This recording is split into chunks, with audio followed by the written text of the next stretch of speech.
Hey, thanks to our sponsors at Overdogs.bet, the only place on the planet with exotic MMA prop bets. Sign up now for beta and free play. Please be sure to subscribe, like, and comment, because the King of Violence told you to do so. Show some love to the Overdogs podcast, baby. I say Islam's gonna win. He takes him to the ground and does the normal Islam thing, or you think he finishes him with a fucking head kick like he did Volk? What do you think? I think he strikes with him. He sets up the takedowns and the control. I think he controls the ring generalship. I think he, gets Justin back to the fence, or even if he's backing up, moving side to side. We will see scrambles, but I think the more control and ground game, that's what everyone's expecting to see. UFC fighters or professional fighters can't gamble on stuff. If you're in UFC, you can't gamble on UFC. I don't know if it is like that for other fight shows, but that should be the only thing that you should be able to do, though, right?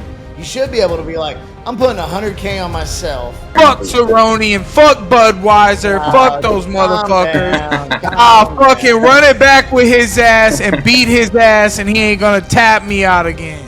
Hey, do bare knuckle, I'd watch it. Cerrone stands no chance in a bare knuckle boxing match. My name is Mike, and this is the second shot of the night. Mike, have you been drinking today? You been out partying? No, sir. It started when we started the pod there. I was going to start drinking an hour ago. I was going to tell you guys since we changed the time up a little bit. You should have. You're a grown man. You can pick whenever you want to drink. My wife was yelling at me about my setup. I got to get my backdrop. I'm going to change some things. We made some, but. What does she want to change? I want to hear the home decor deal. No, we got to refresh the angle. We got to change some things up. But we're here. Thank you. Overdogs Podcast, Kanpai Media. Shout out to the big dogs, the big wig, if you will. I remember a time when he used to put that thing on. I might have to break that back out. Man, fight game. Well, I just had a whole lot on my mind. Did you? I was rolling. I had a call today with the guys, and we had we talked about some fights and some dates, and nothing is concrete yet. Some things have moved that we thought. So, I got to keep my mouth shut until. All right. So, I know you can't talk about it. So, when, are you fighting Dylan Dennis? Has that been signed or not? I have not been able to sign it. It hasn't reached my desk, Like, it hasn't come to me. If it's got to get through the team.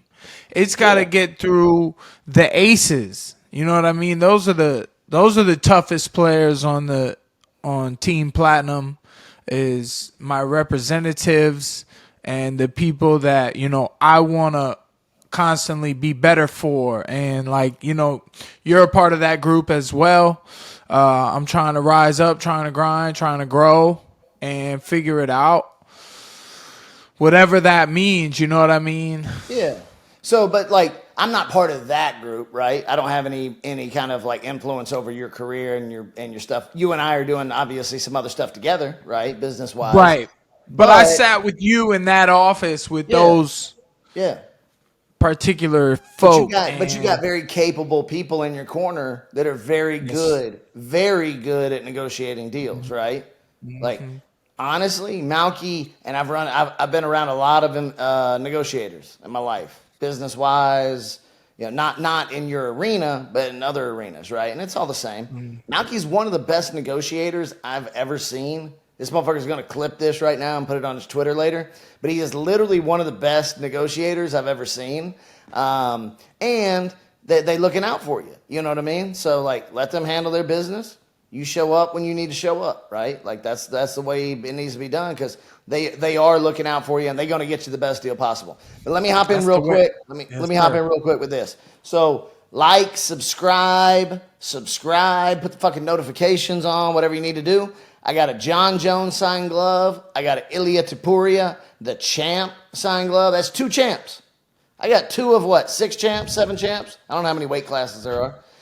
2 champs right here, signed gloves. We're going to give them away on a monthly basis to the subscribers. We'll randomly do some deal where we pick a subscriber. So subscribe, get yourself a fucking glove. Maybe I'll let Mike punch me in the face with one of these. I don't know. Let me put the John Jones one on. I just want to take a picture with it. All right. Yeah. Wait, what about when you tried to when you told me you wanted to take me out in the parking lot and just go a couple of rounds? No, that was 10 a.m. business. on a Sunday morning. I was like, that was business. You said you wanted to see an experiment. That was the experiment. I still don't think, as crazy as this is. Now look, I've been on the boat for 6 hours drinking. I still don't think you can knock me out in a minute round. I don't think you can. Well, the alcohol helps, you know. Yeah, no, it does. No, 100%. You know, I like to get some workouts in when I had a little drink sometimes. You ain't seen that video I did? Conor McGregor had a competition, and it was like whoever makes the best video for Proper 12 is going to be my new ambassador or whatever for the product. And like I made the best video. I take this bottle of Proper 12 into the gym on sparring day, and I'm asking UFC fighters, like, take a shot. I got the coaches. We all taking shots of this shit, and we're fighting each other. You know, it was a good video, how did man. That not win? How did that not win, though? It did, so maybe that's why he bought into BKFC. Who knows? He said, I'm not going to put any money in Mike's pocket, but I'm going to buy a little BKFC here. It's all good. It's all opportunity, you know? Yeah. That's why I mentioned it. What else has happened? You know, I saw in the notes there was a couple of things. Joe Rogan showing his fighting skills. Joe's a beast, right? Like, Joe ain't to be fucked with. People, you know, because he's a commentator, he's a comedian, he's whatever. But I don't think Joe's to be fucked with. I mean, he's a powerful guy because he got the respect of all the homies, you know? Right. That's another thing I saw. Who sent it to me, man? This lady who used to live on the street with me in Flint. She still talks to me on Instagram sometimes. I was friends with her sons back in the day. And she sent me a video of Idris Virgo, the guy from Love Island. He was on one of the Love Islands, and he's a boxer. He's like 12-0. And he tried to say that I outpriced myself in the offer to fight him, and I accepted like $100,000 to fight him, and it's nothing. And he's like 12-0 boxer. I was like, let's do it. They were like, we can't do it. We can't add another fight to the card. I was just trying to fight for that crowd, you know. And he posts on his TikTok. He posts on his TikTok the video of me. I was there with Primo, and he was like, he tried to say no one knows who I am, and then Primo's like, no one knows who the fuck you are, bro. What are you talking about? And everyone in the comments on his own TikTok was eating him up, saying, I see Mike Perry. Who's the other guy? All right, so I'm going to tell this story because I almost did a minute ago. Funny enough that you brought that up. Because when I was talking about Malky negotiating the contracts, make sure you're right, you know, before you actually sign into a deal, yada, yada. This is the way Mike is, just so you guys understand. When we were in Manchester, he was the backup fighter for Logan Paul because nobody thought Dylan would show up. Like, people were like, yeah, well, Dylan may show up, he may not. So this is how it played out. We're there at the fucking fight prior to, like the day before, and this guy, what's his name? Idris? Virgo. I always want to say Idris Elba, but Idris Elba is actually fucking famous. Idris Virgo. Idris Elba is cool. Yeah, he's cool as fuck. Yeah, this dude starts talking shit to Mike, right? So then we're back at the fucking hotel, and I come out the next morning, and Mike's like, yo, I'm fixing to fight this dude on the card. And I'm like, what the fuck are you talking about? You fixing to fight this dude on the card? Like, yeah, I'm fighting him on the undercard just because I'm ready to go. I was like, what are they paying you? And it was silly. It was like $200,000 or some shit. And I immediately, dude, I'm telling you this, and I did it behind your back, but I immediately texted Abe, and I'm like, bro, Mike's talking about fighting some fucking no-name boxer on the undercard of this shit just because he wants to fucking fight. Like, he's just ready to go. I was like, this shit is terrible idea. It's a terrible fucking idea. So Idris Elba enjoy your fucking 2 minutes of fame. Fuck you. Mike ain't fighting you. Nobody is. It's just Virgo, but no, not man. Idris Elba. I apologize, Idris Elba. No, yeah, I'm interested in fighting people, and they. But my team won't let nobody steal me for the wrong price. We gotta. That's right. That's right. You a commodity now. You're a hot commodity, right? Yes, sir. What did I tell you? What did I tell you that day? I said Ferraris don't fight like Volvos or something like that. Is the way I put it. Good one. Yeah. I like that one, man. Yeah. I'll go with that. The Platmobile. Right. So let's talk about like 302 because that's coming up right now. What do you think? What do you think about it? We ain't got our guys with the computer in front of them pull up their cars. Hey, it's right here, baby. It's right here. Oh yeah. Okay. No, shout out my guy Philly Fresh fighting this weekend. Philly Fresh fighting. I got this. My name is on this large bet, and it's a crazy bet because people are like, "Oh, Sean Strickland whooped on Adesanya," and I went with Paulo, and there was reasons. This is my chance to explain myself. Look right here. So I picked Paulo because Paulo has been super cool and super cash. Yes, he's dipped the podcast a couple of times. Sean Strickland did tell me straight up, hey, fucking do a fucking podcast, bro. Here's the thing. But he does podcast in person, which I can understand that. I can relate. I understand that it's like a bigger platform. But we have a great platform here. We got lots of great guests come on and, who may not have time to fly or travel and pull up live. We don't have really a live setup. It's just more reasonable to do it this way. And, we get some great folks on to tell us some great stories. And, what were you saying about Sean and Paulo? You're talking about the 302 card. Yeah, I got this huge bet. I got this huge bet. I say Paulo. I mean, look at the guy. Paulo looks incredible. Sean's just that old guy who can fucking. Sean's a beast, dude. But I think, and he says a lot of crazy stuff. He does. It's like really crazy stuff. Yeah, but I don't disagree with a lot of it, right? Because he's right in a lot of the shit that he says. He just doesn't portray it right in the right way. Because it's the same shit that a lot of us think. But you just don't put it out in the way that he does, or you get deemed a little bit crazy. I don't think Sean's that crazy. I think he's got some mental issues, to be honest. We talked about this prior to the Drickus fight when we had Drickus on, right? You and I, we all talked about this. And it was like, mentally, he's not in the right space, and we think he's going to lose that fight. Now, it was super close. He fought Drickus really well, but is he in a better mental space, right, coming into the Paulo fight? Because if not, I feel like he gets fucked up. I'm thinking Paulo looked good against Whitaker, and I feel like he's made some adjustments with that power that he looks like he carries. He's going to be strong. So I think it's a really fun bet. It's so fun. And what is the bet? Look at my mental issues. Like, I totally just lost my train of thought for a second just talking about these guys fighting. I started daydreaming about fighting someone, I think. So I got excited. But what is the bet? What is the bet? You've been talking about this big bet. Oh, it's okay. So I posted it. It's with one of my groups and one of my peeps. And obviously it's something you spoke with the team about. And because we're going through with it. And the bet picture says 50,000 for 140,000 on Paulo to win over Sean Strickland. And there's lots of comments on this, lots of good things and lots of bad, obviously lots of challenging questions or comments. And I'm like having fun with it. I'm enjoying the ride. I'm like, let's go. My name is on this. I don't know what this, everyone can see what this picture says.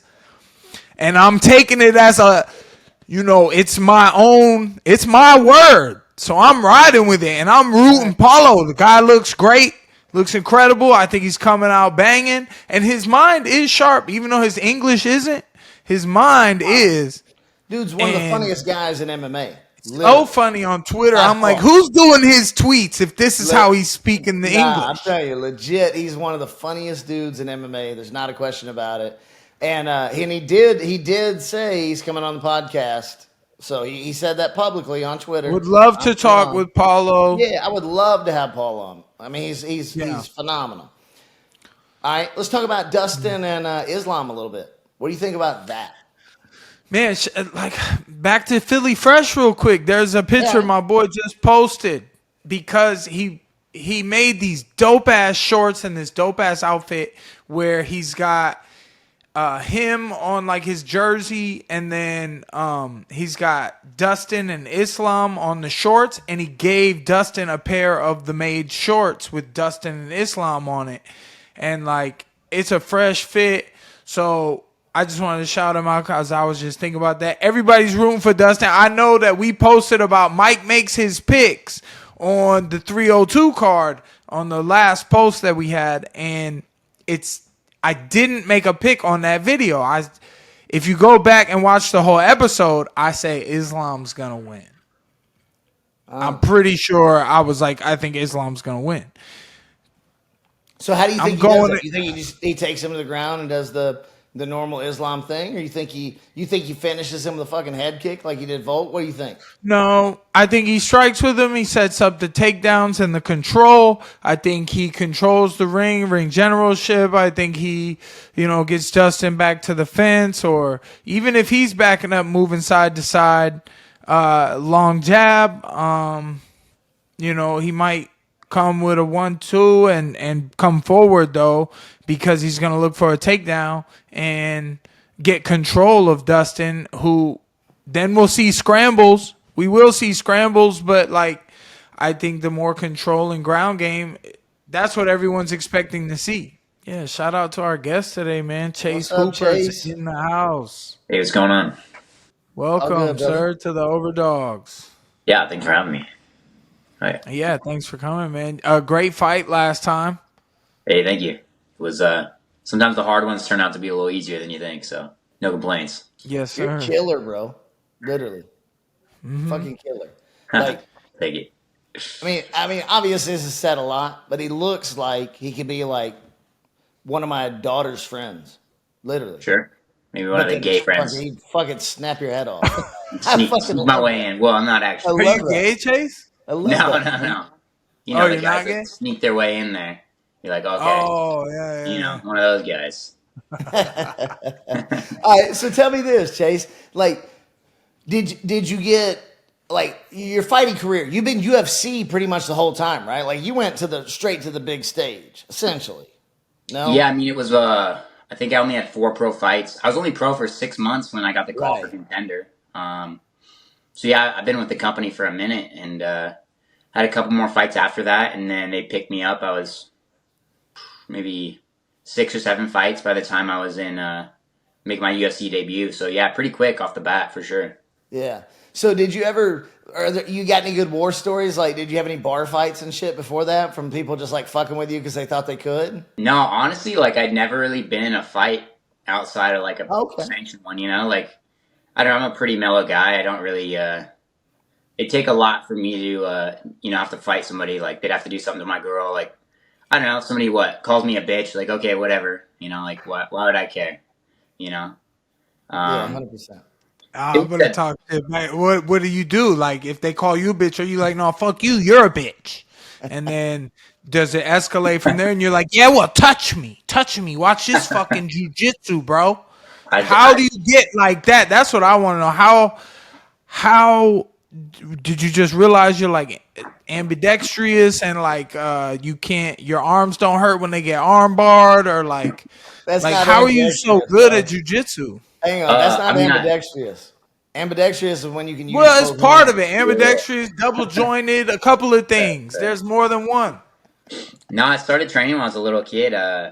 That was honestly my first sport was jiu-jitsu. I started when I was like 8. It's kind of crazy to see jiu-jitsu's like a trendy, all the hipsters and shit are doing it now. Like all the dudes on TRT are jumping into jits because they're podcasts and shit. But, I started, 24 now? So it's been like about 16 years of training. the other stuff's been catching up for sure. But that's what got me to where I am. So I'm trying to stick with it for sure. So like when you're doing jujitsu, are you more focused on being relaxed in the position, or when do you start squeezing, or like do you squeeze or do you just go with the flow, or like top control type stuff? Like me, I'm a top. Like I try to smash if I have to do jujitsu and grappling. I try to smash and like just get to a punch. But your jujitsu is so smooth, man. Guys like you with the rubber guard and stuff, and Yeah. obviously you were on top. Which, real quick, I'm sorry to just blabber, but I was very excited by your fight, and also I wanted to know if you thought at the pace you were going, if his questionable tap, it wasn't questionable. You were whooping his ass. I give you the victory all day long. But people said questionable. If you kept going at that pace, do you think possibly in the third round you would have stayed at that pace? Yeah, I mean, honestly, like I've been doing literally everything I can for the cardio. Like that's really what I wanted for this fight is first of all, don't get knocked out, and second of all, try to grapple him, but really drag him into deep waters, kind of like I did. Like, I fucking when I'm in camp, I sleep in an altitude tent and shit. Like my wife hates it, but we're going to bed. I bring out the fucking the tent that I sleep in, and it goes up to like 10,000 feet. I'm pushing the cardio in the gym. Like that's always been my big thing because, the worst thing in a fight is to be fucking tired and the other guy's not, in my opinion. That's just a horrible feeling. And, I want to push the pace on these guys because I know it sucks. And, Slava's a tough ass dude. Like I'd give him props for that. I'd seen him in pretty rough positions. Like when I was watching all the footage, footage on him in camp and all that. So we knew like, okay, if he does get a chance to get up, he's going to try to beat the shit out of you. He's going to try to make up the lost ground for sure. But yeah, no, I mean, I was in there. Honestly, I didn't even really start sweating. So, that's pretty good on me. It was just like the end of the first, I could see Keith wasn't stopping it. My coach was like, hey, like just measure yourself out a little bit. You don't want to gas yourself or, get your arms too tired too quick. And, going into round two, I was like, shit, all right, just get him on the ground as soon as possible. That seemed like it was working pretty well. And, thankfully I was able to, I think I threw a straight and then a round kick into a spinning back fist into like a hook and then a shot. So it's some wild shit, but, got it back to where I needed it to be. And, yeah, I mean, I was ready to go that full 15, but, it's not my job to stop the fight. That's the ref. So when he says there was a tap, it could be a little bit, right? You could take control like Alex Pineda. You could be like, fair. No, back out. I'm going to knock him out right now. Watch this. I was trying. I was like, Keith, he's done. Stop.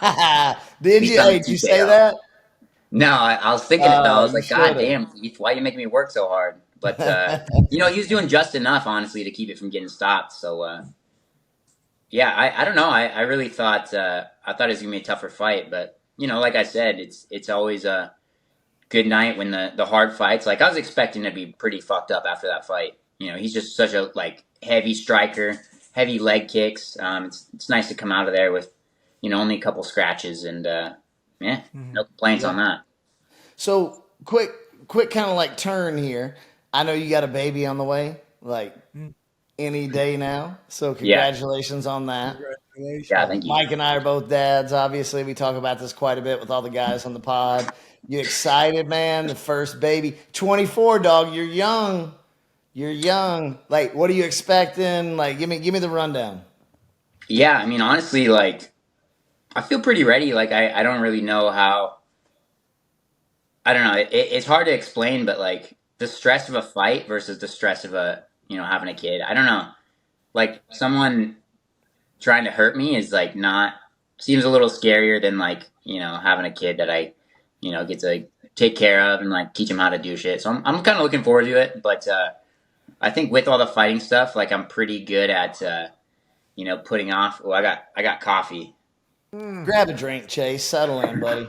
I'll say this. Cheers to you having a baby, and after your victory, congratulations. It's a good mentality to have, though, for real. But here's the thing, and I said this after every kid.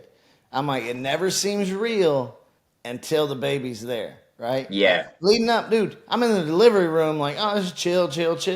And then once the baby comes, you're like, whoa. Like, shit, Yeah, that's kind of my thought for sure. Yeah. No, it becomes real when the woman has the belly. I love.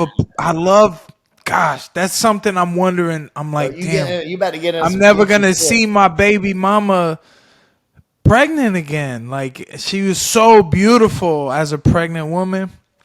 Man, this Closet Azul making me horny for my pregnant wife. Yo, chill the fuck out, dog. You get into some weird kinky shit. We're gonna get banned from YouTube. So Chase, so you're 24. You got a kid on the way. You got a wife. Is that right? Yeah. How long y'all been together? Ooh, she was with me. Honestly, right after my first pro fight, I remember. There you go. I had like a jits tournament like a month after we started dating. I was like, all right, if I lose, then I guess I can't date. But I won the jits tournament, so I was like, okay, looks like she passed the test, and so did I. So yeah, and she's been with me ever since. So ups, downs, all the way here. So stick with her, dog. Hey, you always want them before the fame and the riches. Yeah. No, I got lucky Those for are sure. the real ones. Chase, I have a couple questions. Do you do gaming? Do you gamble? And like, are you into like card trading or like shoe collecting or things like that? Seems like a smart guy.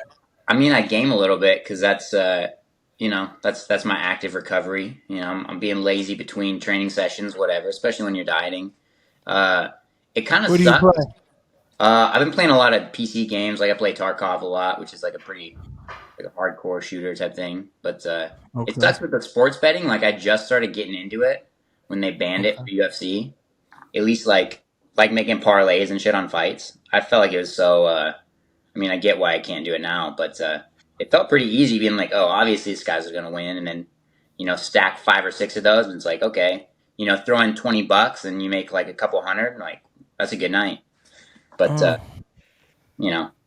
for all legal purposes, that's not. I'm sorry, that caught me off guard. I forgot about that because like, they can't. So UFC fighters or professional fighters can't gamble on stuff. I think you specifically. If you're in UFC, you can't gamble on UFC. I don't know if it is like that for other fight shows, but it is. Because you had other guys that, even people like I saw a couple chicks on Contender that were like, "Oh, I put $5,000 on myself to win or whatever," and then you can't do that anymore either. So I don't know. Like that should be the only thing that you should be able to do, though, right? You should be able to be like, "I'm putting $100K on myself," because it takes away all the shit that they're trying to avoid, right? By like, for sure. It gets sketchy when you're like, I'm put 100K on the other guy. Right? Yeah. 100%. Yeah. You don't want to put $100,000 on the other guy, and then we got a problem. But you should be able to put like $5,000 on yourself because fuck it, like I'm going down with my money at that point. That's fair. I got a question for you, Chase. You're gaining weight. You're getting bigger. You up to what? 155, I think now. I'm fighting at 55. Yeah, fighting at 55. What are you walking around at? I get up to like 90, 95. Do you really? Yeah. How tall are you? I tell people 6'2", probably like 6'1" though. I don't know. Oh, all right, yeah. Yeah, I'm not. I don't know. I don't a little more sense. Get super fat out of camp, but I think puberty's still going. I'll be 170 at some point for sure. What are you right now? I'm probably close to that. Probably close to 90 at least. Take your shirt off. We need to see it. Got my dad weight. We'll have to see. You take your shirt off. I'll take mine off. Yeah. Hey, maybe if you had some girls in here, bags asking them to take his shirt off, and they'll take their. Maybe then. My bad. Yeah, that's fair. No, I think fight night I was like 184. So really. Yeah, like you put that weight back on quick. Man, 155 to 184 is fucking stout, bro. 30 pounds, bro. That's crazy. That's stout. That's Mike. Hey, that's Mike's walking around weight, but he's only about 5'9". You trying to do bare knuckle, Chase? Yeah, I'm not a good enough boxer for that. Without the hey shit, you've been knocking people down, man, with the strikes, man. You look good to me, so I'm trying to Just do keep working on it, man. some combat jiu-jitsu. I think that's fun. I want to slap the shit out of some dudes. Oh, That seems like a good time. That's like the parts of fighting I'm good at anyways. Like not on the feet, wrestle a little bit and then get him to the ground and then beat the shit out of him. That's my goal. You know what? But do you love it? Like when you clock somebody, you gotta love that. Well, the first time, which was a couple weeks ago here, the last fight, I was like, oh, it's just a light bulb. I was like, oh shit, all right, it's pretty cool, but I'm not really feeling much in the moment. I feel pretty, I don't know, you're just moving, your body's just responding to whatever's going on, and it's just like, oh shit, all right, this is my way out, is beating the shit out of this dude. So that wasn't the first time you clocked somebody though. I seen other highlights. You clocked other people. I mean, that's the first time I dropped a dude hard like that. At least, like, I don't know. I'll take it. So you were like, I don't give a shit. I just want to I want to get him on the ground and do my thing and finish this shit.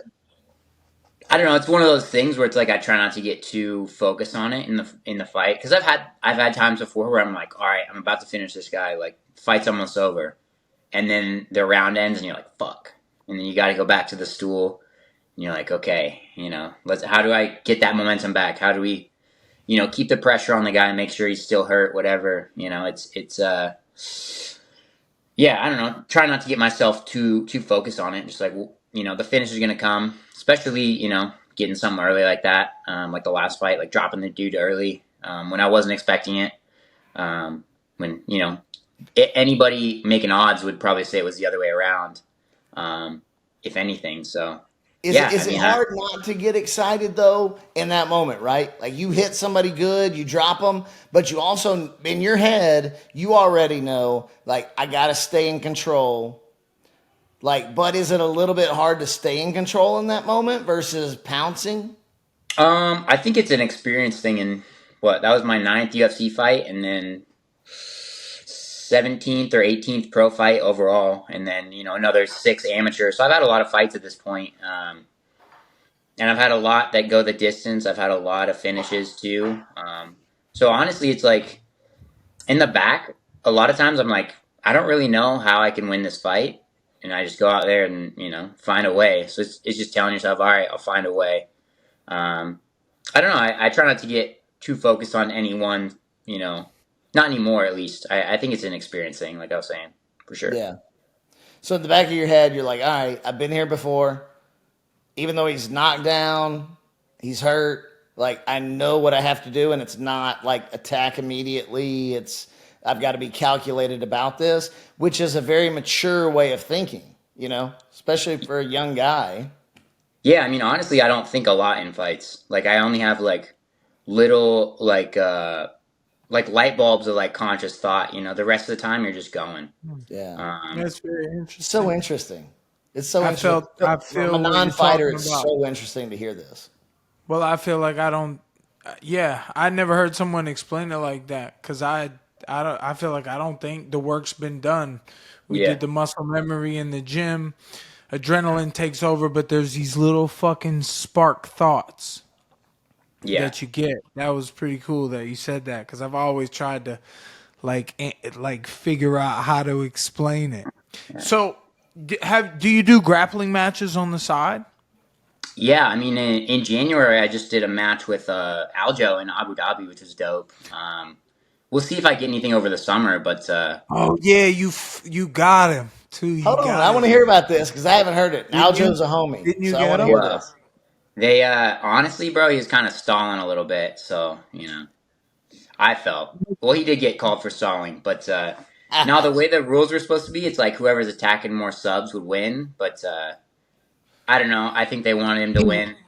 He went full time, or what happened exactly then? Well, so it was a jiu-jitsu match, and he was trying to wrestle, kind of, more like honestly playing more the MMA style of grappling, like top control, like pretty heavy, just. Not really letting me do anything. It wasn't super fun.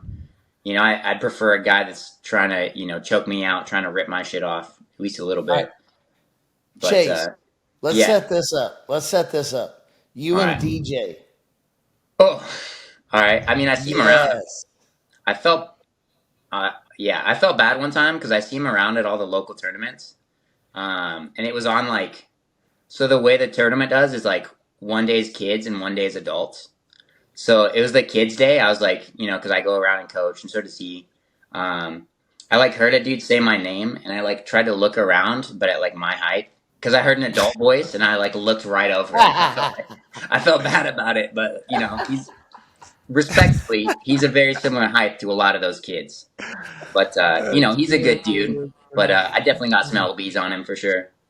Oh, wow. I got 3 names for you. Have you ever grappled Dylan Dennis, Craig Jones, Gordon Ramsay? Not Gordon Ramsay, motherfucker. You keep saying this. It's Gordon Ryan. Gordon Ramsay has restaurants. I think the thing about the other two is I think they might be on some. Well, Craig Jones is pretty open about it, being on some extracurriculars that I cannot be on. Right. But I do the Dylan Dennis match for sure. I actually got offered to do it, and no. Have you ever grappled any one of them? Not in a match. Have you ever trained with them?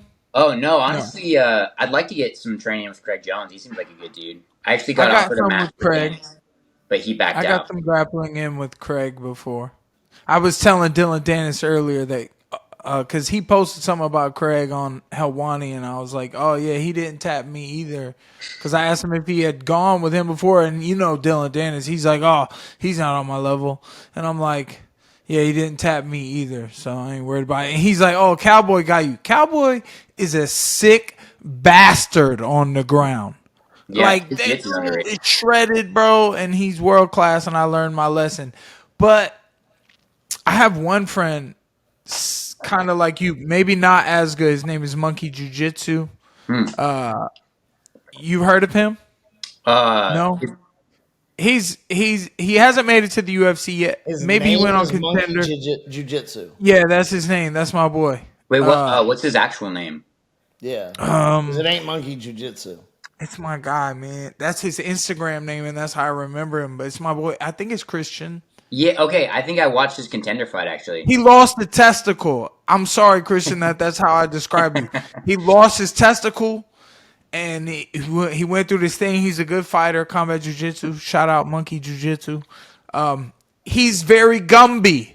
That's his jiu-jitsu style. So that's why I brought him up, because that's what I would expect from you. You would slither around my neck and try to squeeze it. I mean, that'd be the goal for sure. I definitely am not going to do any sparring, stand up at least. I'll be like, oh, we can grapple a little bit. So who do you look up to, Chase? Like in the jiu-jitsu world, the MMA world, who do you look up to and you're like, man, that guy was super fire, back in his day or whatever? Not necessarily emulate, but potentially emulate, because we all emulate somebody, right? Like when we're playing ball, we want to be fucking Jordan. We want to be this. Like who are your people?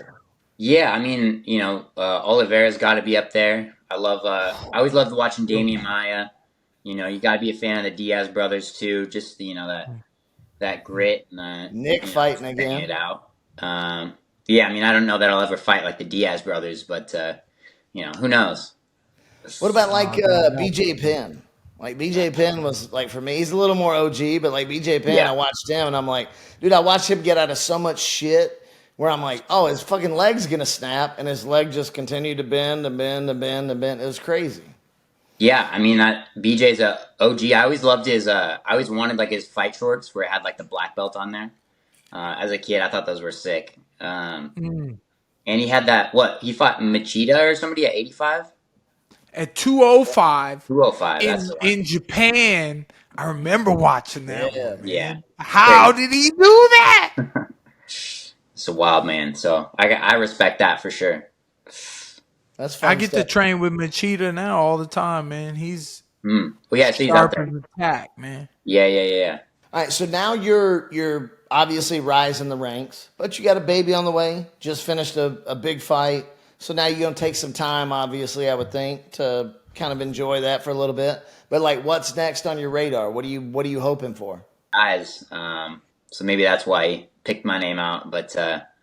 Yeah, I don't know. I mean, there's like a ton of older vet dudes at 55, and I think I maybe moved my way towards that, But I mean, it's one of those things where I've tried to call for fights. I tried to ask UFC, like, hey, this guy's called me out. Like, can we book the fight? And they're like, yeah, how about this guy instead? You know, so they have their idea of what they want anyways. And So I this feel like Joe Lozon is a good option. it'd be fun. Because he is that vet that they would like to give a chance to against the young up and comer, and that's a great fight. That probably should get made. I think he'd grapple with me too, which will be cool. Hopefully put on a good show for sure. So I think this is like an interesting point, though, is a lot of fans think, oh yeah, they just get to pick their fights. You know what I mean? Mm-hmm. And that's just like a normal consensus from the regular casual fan, but it's not, right? You can be like, oh, I want to fight this guy, but that's what McGregor said. McGregor was like, I am picking my fights. I'm doing what I want. McGregor probably gets to. Like Chase can too. Chase can do that shit. The kid is amazing. He's Gumby over here. You can't hurt him. If you get on the ground with him, you're in trouble. So he's working on his striking. Obviously, that's where, he just put on a good show with the striking. So if he continues working on that and he takes his time going up to the big, hard fights, but he could grapple with any man on the planet, that's not coming out like Brock Lesnar trying to punch him. Fair. Yeah, okay, cool. We'll see. I'm on my McGregor arc now, I guess. Let's do it. There you go. Here we go. I like the sound of that. Let's go. Hey, Chase, you just need to start a whiskey company and you're good. I do that for sure. If anybody's got the capital, they're willing to. You look like a vodka guy. Ooh. Honestly, what's your drink? This is my one regret in life is I was on a Jits card with Cerrone. I've actually never drank before. But after the card, Cerrone was like, hey, you want a beer? And just instinctively, I was like, nah, I'm okay. And I was like, fuck. I should have had my first, because it was like a Budweiser or whatever, because he's sponsored by him. I was like, I should have had my first Budweiser with Cerrone. Holy shit. No, I fucked up You didn't miss much, brother. You'll be all right, man. No, he definitely did. He could have had his first. No, he didn't, man. Cowboys. Listen. When I was at Cerrone's ranch and he was getting to know me, we had sparred at Jackson Wink, and I tried to punch. I did. I was punching on him, and I feel like I was kicking his ass at training, right? And then we went to his house. We went on the boat all day. He was dragging me behind the boat. I was on the board. I got up one time skiing on the board. And then I was on the board and he just kept pulling the boat. He wouldn't stop so I could get on the board. He was making me tired. We went back to the house. We trained in the gym. And he grappled me for like 23 minutes straight. He was learning me. And he befriended me, and he put me under his wing, and then he had the plan to take me and fight me in Denver and yank my arm off like that. And so many shoulda, coulda, wouldas went through my head, but and it was just a high level lesson that he gave me, that he taught me how to fucking figure out his opportunities or his opponents and how to beat them. So he gave me some sneak level shit. That's fair. That's so fuck Cerrone and fuck Budweiser. Fuck those motherfuckers. I'll fucking run it back with his ass and beat his ass, and he ain't gonna tap me out again. Hey, do bare knuckle. I'd watch it. Yeah. Cerrone stands no chance in a bare knuckle boxing match. Let's talk about this, Chase. Right. So this is what we've been talking about this for a while now. We talked about it with Chael last week. And it's like, who fights Mike next in bare knuckle, right? Like, that's the question. Luke went down and quit. Eddie went down and quit. Tiago took one left hook and fucking wouldn't get back up. So, like, who do you think is next, potentially, for that fight? They might be on the smaller end, but which one, didn't Chad Mendez and Eddie Alvarez fight? Yeah. Maybe have one of them go up. I think it was Chad was looking fucking juiced to the gills, so maybe he can put on some size. Yeah. Well, he quit against Eddie at the end. They should have had a sixth round, and they gave it to Eddie because Chad said no to the sixth round. So Chad, more of a quitter than he is. No offense to Chad, he's a great guy. He's out there hunting and shit, but he's killing them beautiful deers. But they're eating them, they're using them up. I guess whatever, humans over the rest. Chase, on top of the food chain. Chase is 6'2", 185 walking around. I think y'all could. I think it would be interesting. I don't know that I'd. You talking about Chad Mendez versus Chase and bare knuckle boxing? Is that what you're talking about? I'm talking about you, dog. Oh, I do. Maybe honestly, I wouldn't even want to do combat jits. Like I feel like I don't know. Like we were on the same card at 245. I don't know if you remember that. I think you fought Jeff Neal that night. It was a fucking banger of a card. Probably don't remember that. That's all right. I was right corner, and we were all walking by to go to the bus, and he fucking like yelled something at us. I was like, oh shit. And that was my first fucking UFC fight ever, so that scared the shit out of me. I was like, this dude's fucking legit. All right, you gotta stay the fuck away from him. So got kicked in my fucking face. Jeff kicked me 3 times in my face before his left hand finally worked. Okay, and I wasn't in the right space. No excuses. Good job, Jeff. He quit his job serving tables. I send him back there serving more tables if you come and fight me somewhere else. I don't care. Hang on, Mike. Is this the same story where you said you woke up in the locker room and you said, all right, boys, let's go. We fixing to get this shit done. And they were like, Mike, the fight's over. Yeah, Chase would probably sub me if I didn't have combat jitsu against him. I need slaps. Oof. Yeah, I ignored your question. Fuck that night. But I've been out here killing it, man, doing good. So we're proud of you, Chase. I wanted to let you know that our friends over at Kanpai Media, Kanpai Pandas, we made you a NFT crypto oh yeah. Panda. It's a panda. Look at the Chase Hooper Panda. He's got the broccoli and the glove and the backpack. You have a do-rag. You have a do-rag on, or you wear like the GSP karate thing? I'll take the do-rag. I've heard I'm good now. Are you into crypto at all, Chase? I was in and out a little bit. I got into some of the UFC like NFTs. They got me hooked up on that. So I'll be back in that side of things a little. I need to start hiding my money from the tax man a little bit. Got to start investing a little. Allegedly. But I'll be in that space for sure. Yeah, for sure. All right, so Chase, tell me this, man. You're 24 years old.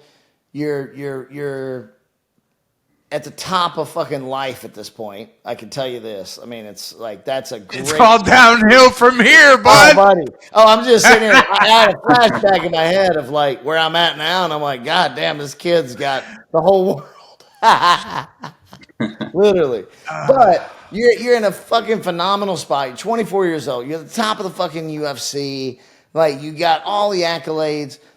But what makes Chase click?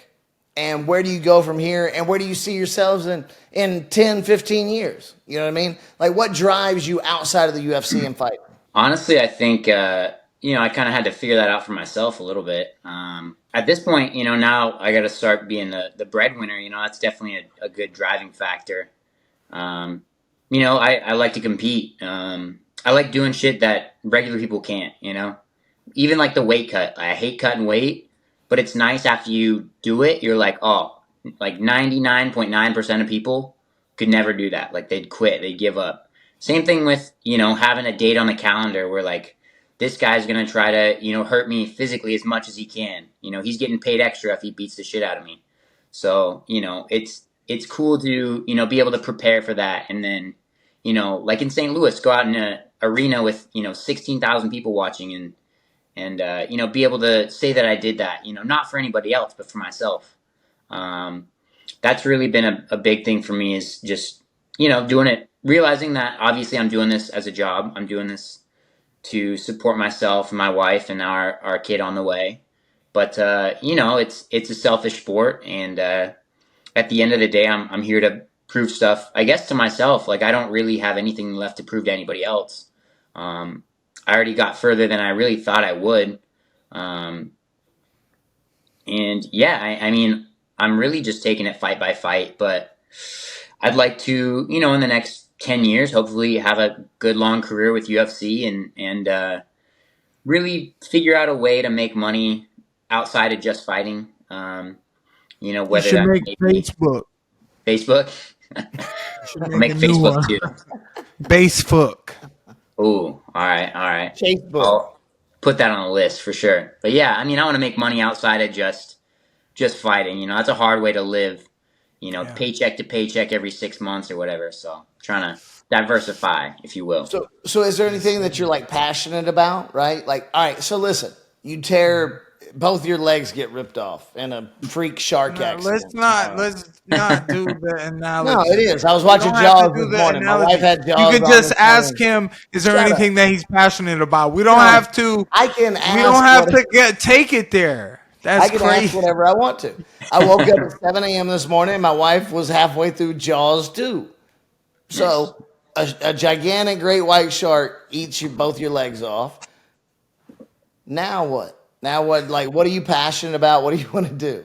Mike's dying. I mean, outside of competing, I love honestly just being outside. I like you know, because we're up in the mountains a little bit, so I can just get out where fucking nobody else is and just you know enjoy being by myself or you know being away from fucking screens and all the bullshit. You know, I really do like the coaching side of things. Like I think that's really it's enjoyable to be able to take these guys and you know yell at them, like tell them what they're doing wrong, and then you know see them do shit right, and then watch that you know turn into what they end up doing in the fights. Like that's a pretty cool thing to me, at least. Like you know, teaching these guys, you know, from same way that I was taught, you know, from day one all the way to hopefully UFC, that type of thing, and just you know being able to share some of my experiences, you know, because I know.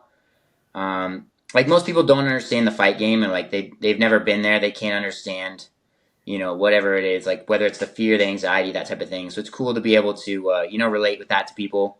And it's cool to be there with them and kind of help them through that because it, you know, it's character building. And, you know, sometimes it's more stressful to be on the backseat driving side of things.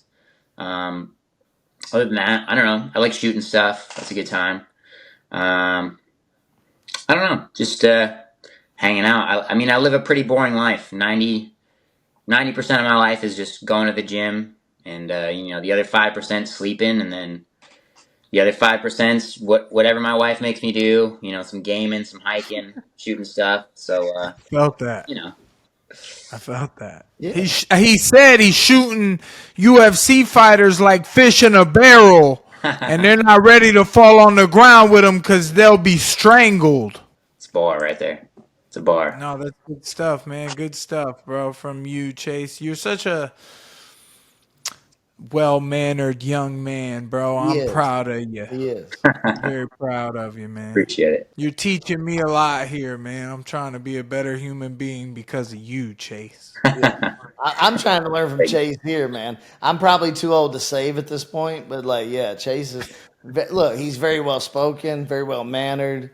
The guy hadn't had a fucking drink. He wouldn't even drink but Cowboy Cerrone. Yeah, that was my bad. Yeah, that was your But bad. I guess maybe Nah, not. bro. Cowboy Cerrone Nah, would have killed bro. it, though. Yeah. One beer. Yeah, I would have killed it. You gonna have a drink with Mike Perry, bro. Yeah. Fuck Cowboy. What's your drink of choice? What would we be splitting there? Well, this is Clase Azul. That's what he's got there. It's a good tequila reposado that I enjoy. Give me some energy. I also like to drink Douce. I like some cognac. I like shit. You know, they get you with the bottles, the pretty bottles. You get the Louis the 13th. I'll take a shot of that mug. I also like to drink some, you know, some seltzers, some margarita seltzers or some type of shit. I'll make a margarita. Man, I'm going to get drunk after this episode, man. I'm going to go and drink. Same. And We might smoke. just we might just sit here and get drunk together.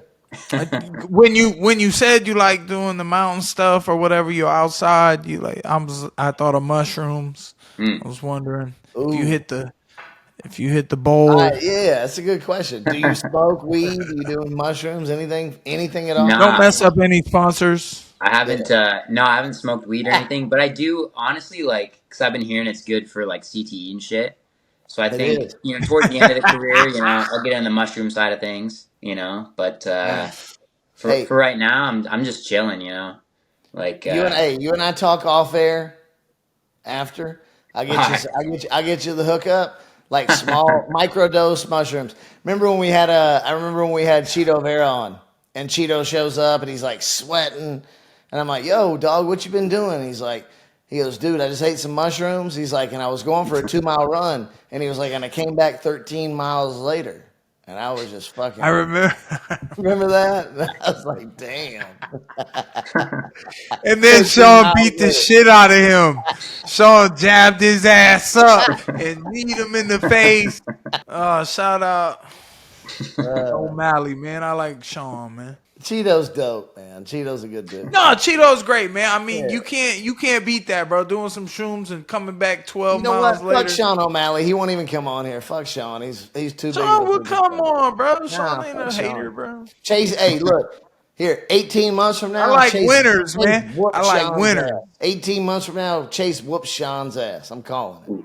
I'll drop to 35 and I'll just I'm saying that's out of his weight class. Like at a bar. Too big for that. We was just talking about him fighting at lightweight. I actually did get to roll with him a little a couple years ago, but there's definitely a big size difference for sure. So I grappled him a little. How bad did you hurt him? We both honestly just fought like a week or two before, so we were just kind of flowing around. But I don't know. I didn't feel like it was anything crazy. But he's a good ass striker, so he needs jits that's just good enough to not get subbed and to get back up to his feet. Yeah. And he hasn't even had to worry about that yet. So we'll see. Bro is built like one of the high elves on Oblivion or Skyrim. He will put a hocus pocus on you, man. He'll trap you up like a pretzel on the ground. Don't mess with Chase Hooper, or you'll be running through hoops. You hear what I'm saying? I like this kid, man. How do you stay out of? All right, yes, this is serious. How do you stay out of getting into the same shit that everybody else gets into? Right, as far as like you're in the spotlight, you're in the limelight. You got people like trying to pull you in 20 different directions. And a lot of guys go down a bad path. Like, what is it that keeps you? I'm assuming it's got to be faith. I don't know. What is it? The only thing I have faith in is, me and my abilities. I guess I'm not super religious or anything, but I don't know. I just feel like I just made training like that's not a negotiable part of my schedule. Like, at fucking 4:30 tonight, I'm gonna drive to the gym. Like, I'm gonna be there for 2.5 hours. I'm gonna come home. I've always just made that the priority. So that's been my, I guess, just the discipline side of things and not making it a negotiable thing about like, can I train? Can I not? Whatever. And, I'm an awkward ass dude. So I don't really, I'm not out clubbing. I'm not out partying. Like, I don't know. I'm just hanging out and, I'd rather be by myself than in a group full of random ass people drinking. So I don't know. You got to stream video games or something, bro. Cause that shit. I feel like you would have a huge fan base for streaming video games or something. Because I don't do that shit either. Like, I've never done it either. See you later, Ice Bags. Where he go? He left. But I just feel like, I always wanted to stream some video games, but I suck at Call of Duty. I die a lot. It sucks. I feel like I'd watch it. I'd watch it be streamed. You train twice a day, every day? Yeah, 6 days a week. Yeah, Saturday we just do one session, and then like in the morning, and then Sunday we take off. So yeah, pretty standard. Just hit some weights, hit some go swim a little bit in the mornings and shit, and just fucking fighting dudes. Other than that, so pretty solid schedule, and I take a nap in between, and no complaints. What? Are there random changes in your schedule, or you don't miss, or you travel? Do you take a vacation with the family? Do you go sightseeing? Honestly, like 9 times out of 10, it's just training. Like I like my routine, but every now and again I'll take a little break. Like in August before I fought Jordan Levitt, we went to Italy for our like wedding anniversary and shit, which was super cool. But I think that was like 12 days probably, and that was the longest I'd taken off of training in a while. Like I tried to find gyms out there, but there was fucking nothing. But honestly, that was kind of nice getting back into a fight camp. Is like, because I actually wanted to train instead of being like, fuck, all right, got to go back, clock in, whatever. So who knows? Probably not any crazy vacations or anything, but it's kind of nice before a fight camp to take a little bit of time off and actually want to train again instead of just feeling like you have to, whatever. You're a calloused mind, bro. You're all about doing the work and the training, and you know it's good that you have experience. Like, I mean, I know what it's like to be in a gym and sit there for 2 hours and you're trying to learn more about jujitsu. And then there was a moment with you where you figured it out. And I was like, fuck this shit. I want to punch. You know what I mean? But I mean, I'm not like a traditional athlete though. I feel like some people are, like you'll trend towards one or the other. Some dorks like wrestling, but some guys are great at the striking. Like we got this kid. He's an amateur right now, but his striking is fucking way better than mine. Like he's so dynamic on the feet. Like this kid's only got 2 amateur fights, but he's got the fight IQ. Like he needs 1 or 2 more, and then he's off pro. But some people trend towards the striking, and that's a little more awkward for me. But jujitsu, I guess, just fit right in there. So take what you can, and fuck. Well, it works well, man. You know that other guy, Ice Bags, my boy. He probably just went back to his boat, man. That's what, I've been doing all this work out here. I'm trying to get myself to the boat every day. I don't know if he lost connection or whatever, but Chase, man, I really want to thank you for coming on, and it was a pleasure to actually speak with you. If we hadn't met before that time when you fought, wasn't a great night for me, I guess, but something I can take from it to justify it is that I got to be there when Chase Hooper started taking off. You obviously won that night, so good for you, man, and happy for you. Congratulations on your last win and your addition to your family. Thank you for coming on.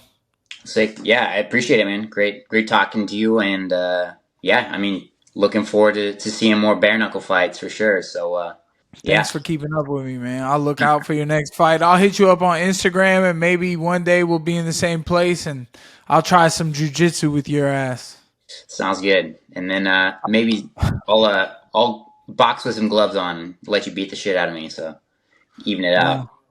Maybe not. I might back out. Let's see what happens grappling. Let's see what happens grappling. I'm pretty strong, bro. All right. Fair enough. All right, Chase. Thank you, man. All right. Thanks. Good talking to you.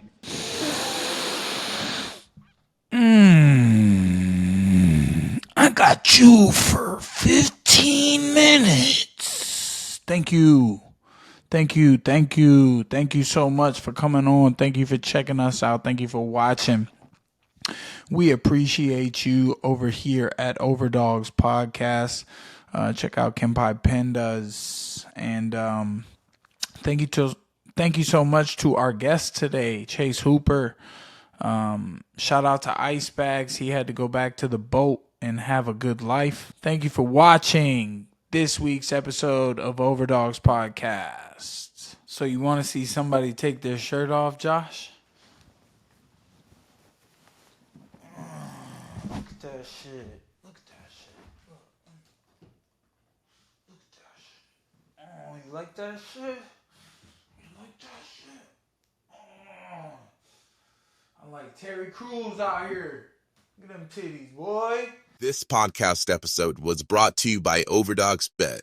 Sign up today for early beta access and free play at overdogsbet.com/beta.